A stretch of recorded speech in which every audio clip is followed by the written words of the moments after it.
Al-Kisah, pada suatu malam dalam tidurnya Baginda Raja Harun al-Rasyid bermimpi bertemu seorang lelaki tua. Dalam mimpinya laki-laki itu tua berpesan kepadanya jika negeri yang dipimpinnya akan ditimpa musibah. Oleh sebab itu, agar dapat menghindari bencana itu, ia harus mengusir seorang penduduk negerinya yang bernama Abu Nawas. Esoknya setelah ia terbangun Baginda Raja mulai gelisah hatinya mengingat mimpi yang dialami semalam. Ia kemudian memerintahkan kepada pesuruhnya untuk menghadirkan Abu Nawas ke istana. Tatkala Abu Nawas telah berada di istana, Baginda kemudian berkata kepada Abu Nawas, "Hai Abu Nawas, semalam aku bermimpi yang sangat aneh, dan aku merasakan jika mimpi itu adalah suatu pertanda buruk bagi negeriku. Dalam mimpiku aku bertemu seorang laki-laki tua yang memakai pakaian serba putih. Ia mengatakan kepadaku jika negeri ini akan ditimpa bencana yang sangat besar. Agar itu tidak terjadi, ia berpesan agar aku mengusir seorang rakyatku dari negeri ini yang bernama Abu Nawas. Dan ia juga mengatakan jika Abu Nawas itu ingin kembali maka hendaklah dia tidak berpijak di atas bumi atau mengendarai tunggangan apapun, tapi jika ia tidak bisa melakukan seperti itu maka ia tidak boleh lagi kembali ke negeri ini. Oleh sebab mimpi itu, maka aku yakin ada sebuah kesialan atas dirimu. Maka aku memutuskan untuk mengusirmu dari negeri ini," kata Baginda. Dengan perasaan yang berkecamuk setelah mendengarkan perintah Baginda Raja atas pengusiran dirinya, Abu Nawas kemudian meninggalkan istana dan kembali ke rumah. Ia menceritakan kepada istrinya tentang apa yang telah dititahkan Raja kepadanya. Istrinya merasa sangat sedih. Abu Nawas kemudian pergi meninggalkan keluarganya dengan bekal yang dibawa seadanya. Ketika dalam perjalanan ia terus memohon kepada Tuhan agar diberi petunjuk, ia pun terus memutar otaknya agar dapat keluar dari masalah itu. Abu Nawas terus berjalan tanpa tujuan yang pasti hingga ia berada di sebuah negeri. Selama beberapa hari di sana ia terus berpikir bagaimana cara ia kembali ke negeri Baghdad tanpa melanggar apa yang telah dipesankan Raja kepadanya, yaitu tidak boleh menginjak bumi dan tidak pula mengendarai tunggangan apapun. Bukan Abu Nawas namanya jika ia memiliki keputusasaan. Abu Nawas tidak berputus asa atas apa yang telah menimpanya. Meskipun alasan yang membuat ia diusir sama sekali tidak masuk akal, ia menerimanya dengan ikhlas, selalu berdoa kepada Allah dan berpikir untuk bisa keluar dari setiap masalah yang menimpanya. Tibalah pada suatu hari ia merasa rindu berat kepada keluarganya di negeri Baghdad. Namun ia belum menemukan cara untuk kembali, hingga pada suatu hari lain tiba-tiba dia menemukan sebuah cara yang sangat masuk akal dan tidak membuatnya melanggar perintah raja. Setelah ia menemukan cara tersebut, Abu Nawas segera mempersiapkan segala sesuatu dan bersiap-siap untuk kembali ke kampung halamannya. Kabar kembalinya Abu Nawas mulai tersebar dalam negeri hingga ke telinga Baginda. Rakyat menyambut gembira kepulangan Abu Nawas karena kecintaan akan dirinya. Baginda Raja juga ikut senang, tapi dalam suasana yang berbeda. Jika rakyat senang karena mereka menyukai Abu Nawas, Baginda Raja senang karena kali ini ia dapat leluasa memberi hukuman kepada Abu Nawas. Baginda berpikir pasti mustahil Abu Nawas dapat kembali tanpa berpijak pada bumi atau menunggangi sesuatu. Tibalah Abu Nawas di istana dan menghadap Baginda Raja. Kehadirannya di istana membuat Baginda Raja sangat kaget ketika melihat Abu Nawas bergelantungan mengikat dirinya di bawah seekor keledai, dan kemudian Abu Nawas berkata kepada Baginda Raja, "Wahai Baginda Raja, bukankah engkau telah mengusirku dari negeri ini, dan melarangku kembali dengan berjalan memijak bumi dan tidak pula boleh menunggang apapun? Maka oleh sebab itu aku telah kembali dengan tidak memijak pada bumi dan tidak pula menunggung apapun, kecuali aku bergelantungan di bawah perut keledai." Melihat tingkah pola dan alasan yang diberikan Abu Nawas, Baginda Raja pun merasa masuk akal dan sangat memuaskan beliau. Akhirnya Abu Nawas bisa kembali ke keluarganya dan terbebas dari hukuman Baginda Raja. Menjual Raja. Kisah Abu Nawas. Kisah Abu Nawas kali ini akan menceritakan bahwa si Abu Nawas menjual rajanya. Wow, berani sekali ya si Abu Nawas ini. Berikut kisahnya. Belum pernah Abu Nawas merasa menyesal dan seputus asa akhir-akhir ini. Sudah 2 hari dapurnya tidak mengepul asap lagi karena tidak ada lagi barang yang bisa dijual. Sebenarnya Abu Nawas bisa saja menjual salah seorang dari teman-temannya untuk dijadikan budak oleh pembelinya. Tetapi Abu Nawas tidak tega, apalagi kebanyakan teman-teman Abu Nawas adalah orang-orang yang miskin. Namun bagaimanapun juga ia harus menjual manusia karena Abu Nawas sudah merasa tidak memiliki sesuatu barang pun yang patut untuk dijual. Dengan tekad yang amat bulat, Abu Nawas merencanakan menjual Baginda Raja. Karena menurut Abu Nawas hanya Baginda Raja yang pantas untuk dijual. Bukankah selama ini Baginda Raja selalu mempermainkan dirinya dan menyengsarakan pikirannya? Maka sudah sepantasnya lah kalau sekarang ini giliran Abu Nawas menyusahkan Baginda Raja. Akhirnya Abu Nawas menghadap Baginda Raja dan berkata, "Ada sesuatu yang amat menarik yang akan hamba sampaikan hanya kepada Paduka yang mulia," kata Abu Nawas memulai. "Apa itu wahai Abu Nawas?" tanya Baginda langsung penasaran. "Sesuatu yang hamba yakin belum pernah terlintas dalam benak Paduka yang mulia," kata Abu Nawas meyakinkan. "Kalau begitu cepatlah ajak aku ke sana untuk menyaksikannya," kata Baginda. "Tetapi Baginda," lanjut Abu Nawas. "Tetapi apa?" tanya Baginda tidak sabar. "Bila Baginda tidak menyamar sebagai rakyat biasa maka pasti nanti orang-orang akan banyak yang ikut menyaksikan benda ajaib itu," jelas Abu Nawas. Karena begitu besar keinginan tahuan Baginda Raja, maka Raja bersedia menyamar sebagai rakyat kecil seperti yang diusulkan oleh Abu Nawas. Kemudian Abu Nawas dan Baginda Raja Harun al-Rasyid berangkat menuju sebuah hutan. Setibanya di hutan, Abu Nawas mengajak Baginda Raja mendekati sebuah pohon yang rindang dan memohon Baginda Raja menunggu di situ. Sementara itu Abu Nawas menemui seorang kenalan yang pekerjaannya menjual budak.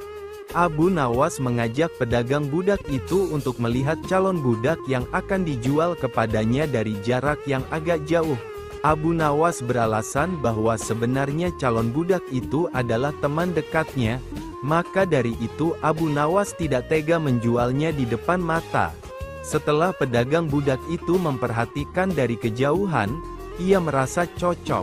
Abu Nawas pun membuat surat kuasa yang menyatakan bahwa pedagang budak sekarang mempunyai hak penuh atas diri orang yang sedang duduk di bawah pohon rindang itu. Setelah itu Abu Nawas pergi begitu menerima beberapa keping uang emas dari pedagang budak itu. Baginda Raja masih menunggu Abu Nawas di bawah pohon ketika pedagang budak menghampirinya. Belum tahu mengapa Abu Nawas belum juga menampakkan batang hidungnya. Baginda juga merasa heran kenapa ada orang lain di situ. "Siapa engkau?" tanya Baginda Raja kepada pedagang budak itu. "Aku adalah tuanmu sekarang," kata pedagang budak agak kasar. Tentu saja pedagang budak itu tidak mengenali Baginda Raja dalam pakaian yang amat sederhana itu. "Apa maksud perkataanmu?" tanya Baginda Raja dengan wajah merah padam. "Abu Nawas telah menjual engkau kepadaku dan inilah surat kuasa yang baru dibuatnya," kata pedagang budak itu dengan kasar. "Abu Nawas menjual diriku kepadamu," kata Baginda dengan murka. "Ya," bentak pedagang budak, "tahukah engkau siapa aku ini sebenarnya?" "Tidak dan itu tidak perlu," kata pedagang budak itu dengan ketus. "Aku adalah rajamu, Sultan Harun al-Rasyid," kata Baginda sambil menunjukkan tanda pengenal kerajaan. Pedagang itu terperanjat dan mulai mengenal Baginda Raja. Pun langsung menjatuhkan diri sembari menyembah Baginda Raja. Baginda Raja mengampuni pedagang budak itu karena ia memang tidak tahu. Akan tetapi kepada Abu Nawas, Baginda amat murka dan gemas. Ingin rasanya beliau meremas-remas tubuh Abu Nawas seperti kertas hehe. Baginda Raja pulang ke istana dan langsung memerintahkan para prajuritnya untuk menangkap Abu Nawas. Tetapi Abu Nawas telah raib entah kemana karena ia tahu sedang diburu oleh prajurit kerajaan. Dan setelah Abu Nawas tahu para prajurit kerajaan sudah meninggalkan rumahnya, barulah Abu Nawas berani pulang. Abu Nawas mulai menceritakan kepada istrinya apa yang sebenarnya terjadi. Abu Nawas akhirnya memutuskan untuk mengelabui Baginda dengan cara berpura-pura mati. Abu Nawas hanya bisa berpesan kepada istrinya apa yang harus dikatakan bila Baginda datang. Kini kabar kematian Abu Nawas mulai tersebar ke seluruh pelosok negeri. Baginda sangat terkejut, marah dan geram sebenarnya. Namun juga merasa kasihan juga mendengar kabar-kabar meninggalnya. Mengingat Abu Nawas adalah orang yang paling pintar menyenangkan dan menghibur Baginda Raja. Baginda Raja beserta beberapa pengawalnya menuju rumah Abu Nawas. Setelah melihat tubuh Abu Nawas terbujur kaku tak berdaya, Baginda Raja merasa terharu dan meneteskan air mata. Beliau bertanya kepada istrinya, "Adakah pesan terakhir Abu Nawas untukku?" tanya Baginda. "Ada paduka yang mulia," jawab istri Abu Nawas sambil menangis. "Katakanlah," kata Baginda, "suami hamba, Abu Nawas, memohon sudilah kiranya Baginda Raja mengampuni semua kesalahannya di depan rakyat," kata. Menuju rumah Abu Nawas, setelah melihat tubuh Abu Nawas terbujur kaku tak berdaya, Baginda Raja merasa terharu dan meneteskan air mata. Beliau bertanya kepada istrinya, "Adakah pesan terakhir Abu Nawas untukku?" tanya Baginda. "Ada paduka yang mulia," jawab istri Abu Nawas sambil menangis. "Katakanlah," kata Baginda, "suami hamba, Abu Nawas, memohon sudilah kiranya Baginda Raja mengampuni semua kesalahannya di depan rakyat," kata istri Abu Nawas terbata-bata. "Baiklah kalau itu permintaan terakhir Abu Nawas," kata Baginda menyanggupi. Kemudian Baginda Raja mengumpulkan rakyatnya di tanah lapang dan berkata, "Wahai rakyatku, dengarkanlah bahwa hari ini, aku Sultan Harun al-Rasyid telah memaafkan semua kesalahan Abu Nawas yang telah diperbuat terhadap diriku. Dan kalianlah sebagai saksinya," ujar Baginda. Begitu mendengar pengampunan dari Baginda Raja Harun al-Rasyid sendiri, Abu Nawas lekas-lekas beranjak dan mengucapkan terima kasih yang tak terhingga kepada Baidikan Pan. Baginda Raja jadikan tempat tidur Abu Nawas sebagai WC. Baginda Raja mendadak kangen, ingin bertemu dengan Abu Nawas. Soalnya, sudah beberapa hari ini si cerdik ini tak menampakkan batang hidungnya. Sudah beberapa kali, lewat utusannya, Baginda memanggil Abu Nawas. Namun sang pelipur lara ini belum juga menampakkan diri. Pada hari itu, rindu Baginda Raja tak tertahankan. Lah ingin Abu Nawas menghibur hatinya yang galau. Setelah lama berpikir mencari cara agar Abu Nawas mau datang ke istana, Baginda Raja akhirnya menemukan ide yang super jahil. Raja kemudian memanggil 3 orang prajurit dan menyuruh mereka pergi ke rumah Abu Nawas. "Pengawal, pergilah ke rumah Abu Nawas, beraklah di tempat tidurnya. Kalau kalian berhasil, maka masing-masing akan aku beri uang 1000 dirham. Titah Baginda Raja serius.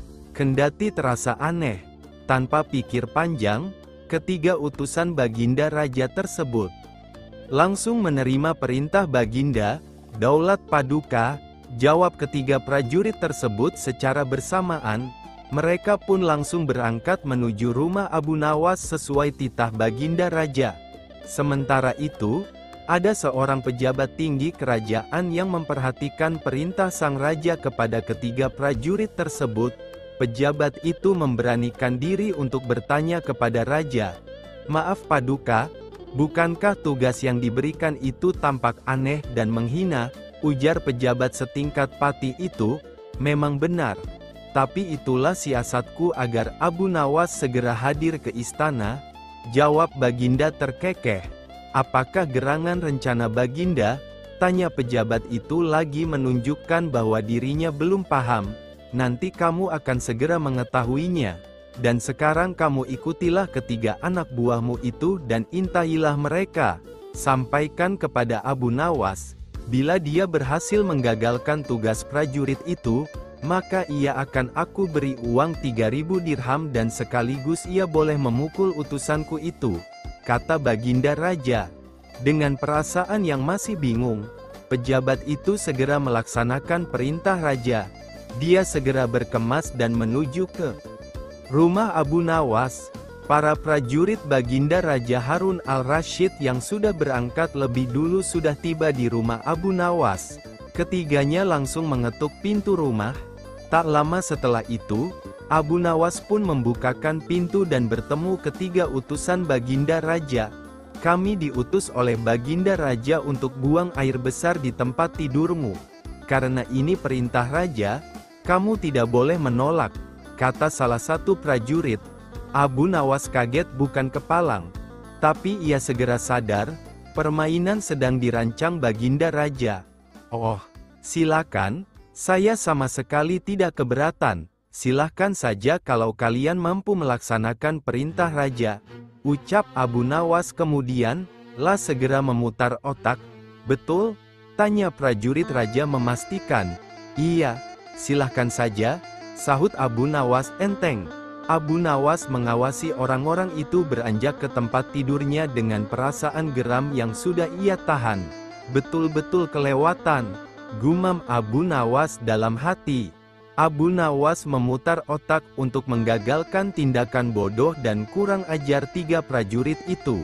Setelah berpikir beberapa saat, Abu Nawas akhirnya menemukan cara untuk menggagalkan tugas para utusan tersebut. Pada saat para utusan itu hendak bersiap-siap buang air besar, mendadak Abu Nawas berkata di balik jendela kamar, "Hai para utusan Raja, ada yang lupa saya sampaikan kepada kalian," kata Abu Nawas. "Apa itu?" tanya salah satu utusan Raja. "Saya ingatkan supaya kalian jangan melebihi perintah Baginda Raja.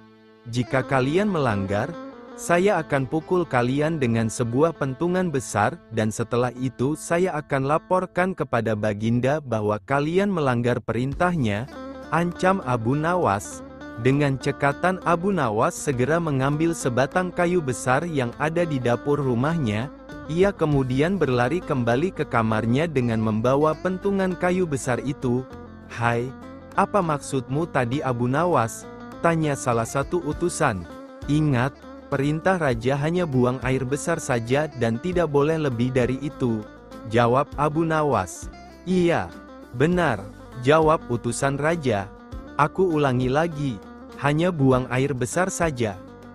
Tidak boleh lebih, ingat, tidak boleh kencing, tidak boleh buka celana, tidak boleh cebok, hanya buang air besar saja," tegas Abu Nawas. "Mana mungkin, itu tidak mungkin. Kami juga harus buka celana dan kencing," protes salah satu utusan. "Aku akan pukul kalian sekeras-kerasnya jika kalian melanggar perintah Raja," sahut Abu Nawas kembali mengancam. Ketiga utusan Baginda Raja tersebut hanya bisa saling pandang kebingungan dengan ucapan Abu Nawas. Di tengah kebingungan tersebut, tiba-tiba ada suara yang memanggil Abu Nawas. Rupanya suara tersebut datang dari pejabat tinggi kerajaan. Melihat kedatangannya, Abu Nawas dan ketiga utusan Raja segera berkumpul untuk menemui suara tersebut. "Aku sudah mendengar perdebatan kalian. Baginda Raja memang memerintahkan para utusan untuk berak di tempat tidurmu. Jika mereka sanggup, masing-masing akan mendapatkan 1.000 dirham. Jika mereka gagal, maka mereka boleh engkau pukul sesuka hatimu," kata petinggi kerajaan tersebut. Oh, menghitung kematian tahanan, kecerdikan Abu Nawas memang sudah tak diragukan lagi. Bahkan ketika Raja Harun al-Rasyid menghadapi masalah, tak segan-segan Abu Nawas dipanggilnya untuk menyelesaikan masalah. Nah, Kali ini Abu Nawas mendapatkan tugas untuk menghitung kematian. Bagaimana cara Abu Nawas menghitungnya? Berikut kisahnya. Suatu hari, di negeri 1001 malam, Baghdad, digelarlah acara hajatan besar.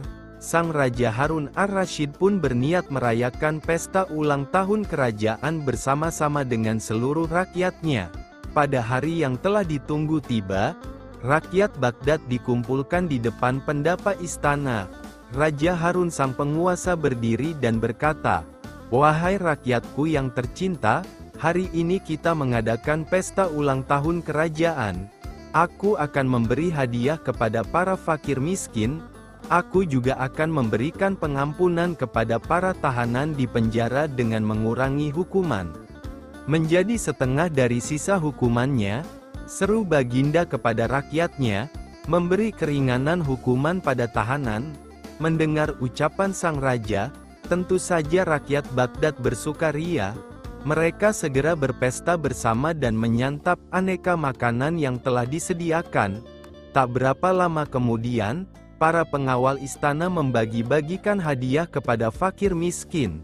Setelah dipastikan seluruh rakyatnya yang fakir miskin mendapatkan hadiah, raja pun memanggil para tahanan-tahanan. Pertama yang mendapatkan kesempatan adalah bernama Sofyan. "Sofyan, berapa tahun hukumanmu?" tanya Baginda. "2 tahun Baginda," jawab Sofyan. "Sudah berapa tahun yang kamu jalani?" tanya Baginda lagi. "1 tahun Baginda," jawab Sofyan. "Kalau begitu, sisa hukumanmu yang 1 tahun aku kurangi menjadi setengah tahun sehingga hukumanmu tinggal 6 bulan saja," tegas Baginda. Selanjutnya, dipanggillah Ali. "Berapa tahun hukumanmu Ali?" tanya Baginda. Dengan nada yang sedih, Ali menjawab, "Mohon ampun Baginda, hamba dihukum seumur hidup," jawab Ali. Mendengar jawaban Ali tersebut, Baginda menjadi bingung harus menjawab apa untuk mengurangi hukuman Ali. Di tengah kebingungannya, raja yang terkenal bijaksana ini teringat dengan Abu Nawas. Akhirnya, dipanggillah Abu Nawas. Tak berapa lama kemudian, Abu Nawas yang turut serta dalam pesta ulang tahun kerajaan menghampiri sang raja yang sedang kebingungan itu. "Abu Nawas, aku ada masalah mengenai hadiah pengampunan bagi Ali. Dia dihukum seumur hidup, sedangkan aku berjanji akan memberikan pengampunan setengah dari sisa hukumannya. Padahal aku tidak tahu sampai umur berapa Ali akan hidup. Sekarang aku minta nasihatmu, bagaimana caranya memberi pengampunan kepada Ali dari sisa hukumannya?" Jelas raja. Mendengar penuturan rajanya, Abu Nawas pun ikut bingung. Dia berpikir, apa bisa mengurangi umur seseorang, padahal dia sendiri tidak tahu sampai kapan umurnya. "Hamba minta waktu Baginda," ujar Abu Nawas. Abu Nawas mendapat sekantung keping emas.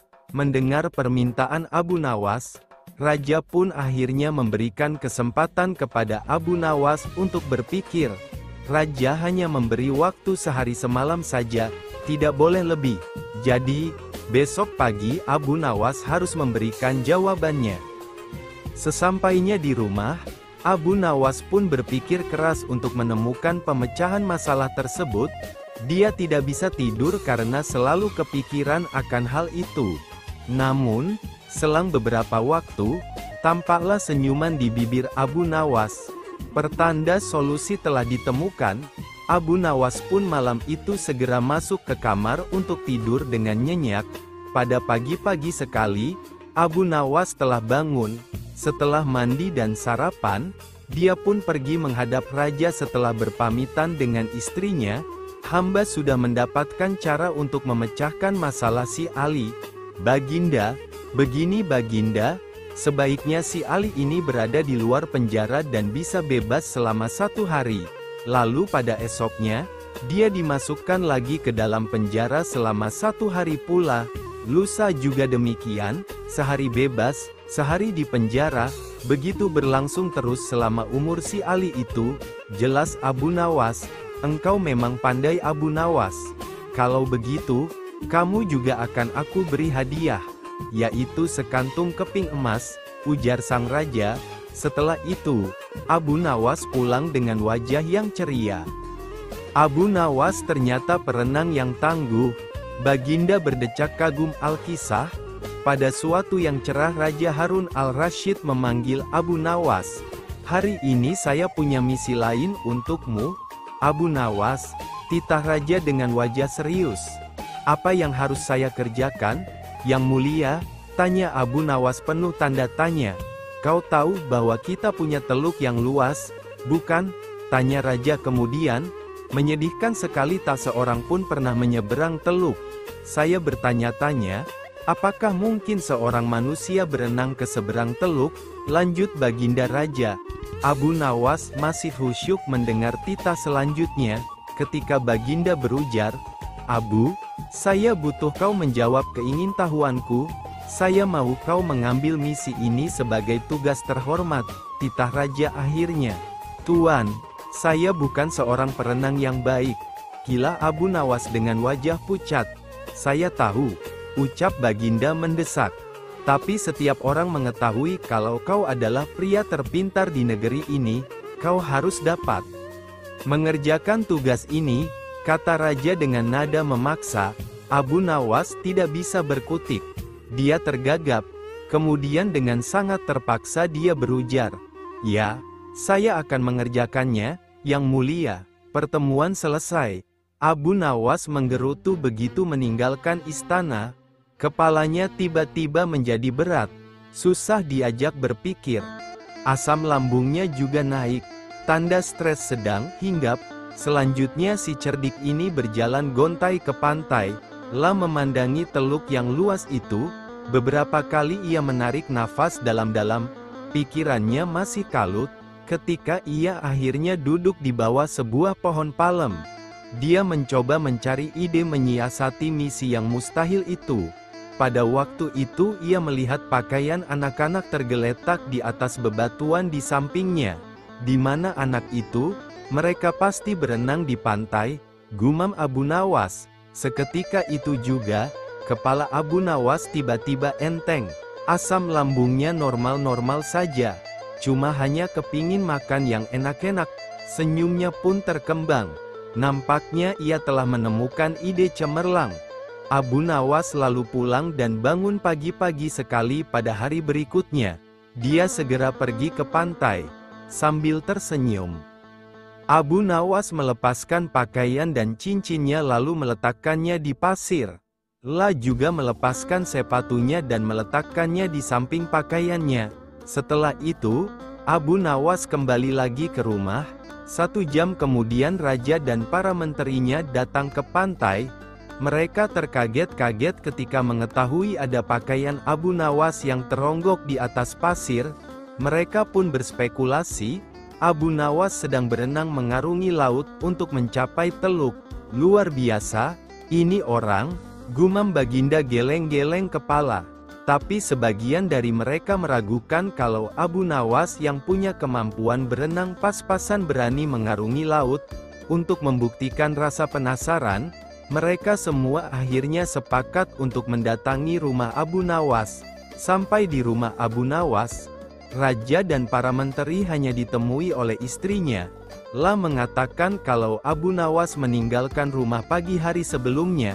"Kemarin ia mengatakan padaku bahwa ia akan berenang menyeberangi teluk.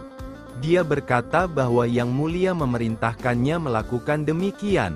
Sebenarnya saya tak tega membiarkannya pergi karena saya tahu ia bukan perenang yang baik," kata wanita itu dengan sedih.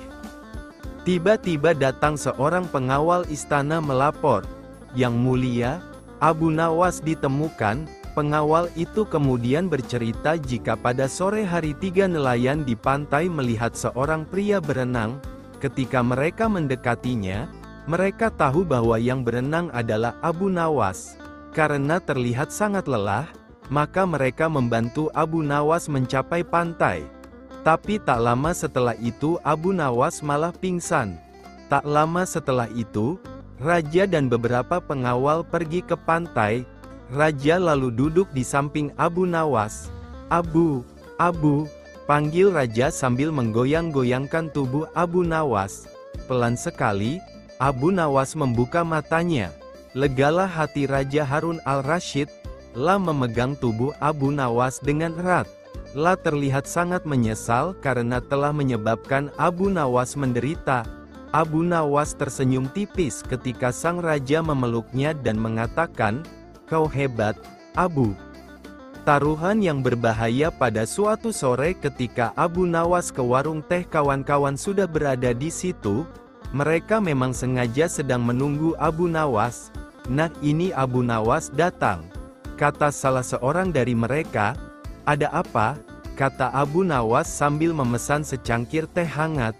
"Kami tahu engkau selalu bisa melepaskan diri dari perangkap-perangkap yang dirancang Baginda Raja Harun al-Rasyid. Tetapi kami yakin kali ini engkau pasti dihukum Baginda Raja bila engkau berani melakukannya." Kawan-kawan Abu Nawas membuka percakapan. "Apa yang harus kutakutkan?